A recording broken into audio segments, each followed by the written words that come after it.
হে আল্লাহ, রেহেম করা, তুমি আমার শেষ ভরসা। ইয়া আল্লাহ, তুমি যদি বন্ধ না করো মাওলা, আর কারো ক্ষমতা নাই মাওলা।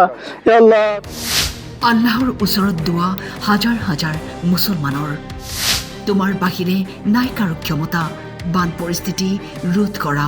ইয়া আল্লাহ, তুমি বন্ধ কৰে দাও মাওলা। ইয়া আল্লাহ, তুমি আহকামুল হাকিমিন মাওলা। ৰাজ্যত সৃষ্টি হৈছে জলপ্ৰলয়ৰ।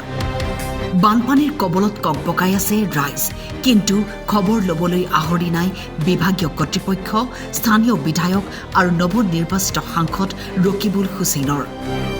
এই অঞ্চলৰ প্ৰায় 200 পৰা 250 পৰিয়াল এতিয়া বানৰ কবলত আছে।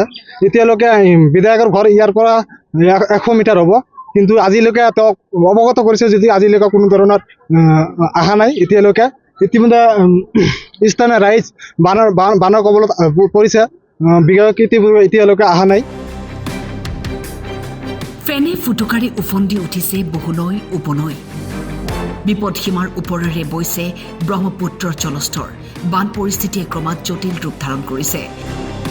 ধুবুৰী জিলাৰ বিলাসীপাৰা মহকুমাৰ 1.5 শতাধিক গাঁও এতিয়া বানপানীৰ কবলত। বন্যাৰ্তৰ হাহাকাৰ। হাজাৰ হাজাৰ মুছলমান একত্ৰিত হৈ কৰিছে দোৱা।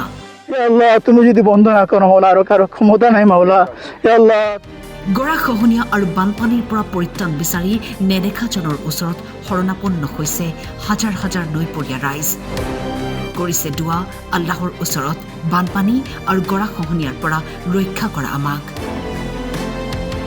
এই কেইদিনৰ পৰা বৰষুণৰ ফলত বিস্তৰ ক্ষতি সাধন হৈছে। এই এখন ৰাস্তা আছিল, তাত এখন কালপাট আছিল, ইতিমধ্যে বানপানী পানীয়ে উঠাই লৈ গৈছে। এই অঞ্চলৰ প্ৰায় 200 পৰা 250 পৰিয়াল এতিয়া বানৰ কবলত আছে। এতিয়ালৈকে বিধায়কৰ ঘৰ ইয়াৰ পৰা 100 মিটাৰ হ'ব, কিন্তু আজিলৈকে তেওঁক অৱগত কৰিছে যদি আজিলৈকে কোনো ধৰণৰ অহা নাই এতিয়ালৈকে।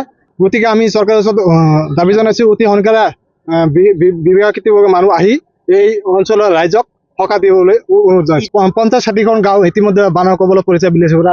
এই SIC এখন দলং আছিল, দলং ইতিমধ্যে বানপানী উঠুৱাই লৈ গৈছে, আৰু স্থানীয় ৰাইজ বানপানী কবলত পৰিছে। কোনো ধৰণৰ জনপ্ৰতিনিধি বা বিভাগীয় মানুহ এতিয়ালৈকে অহা নাই। মাদ্ৰাছাৰ সন্মুখত বহুতো ভাঙা চিঙা হৈ আছে। সেইটো আমি নামাজৰ পিছত সমূহ ছাত্ৰলৈ আমি আল্লাহৰ ওচৰত দোৱা আৰু আশীৰ্বাদ বিচাৰোঁ যে আল্লাহ যাতে আমাৰ এই ছাত্ৰসমূহৰ আৰু শিক্ষকসমূহৰ দোৱাৰ বৰকতে আমাৰ এই গৰাখহনীয়াটো বন্ধ কৰি দিয়ে। এইখিনি আমি আজি কৰিলোঁ। বিলাসীপাৰাৰ পৰা আব্দুল ছালামৰ ৰিপৰ্ট, টাইম 8।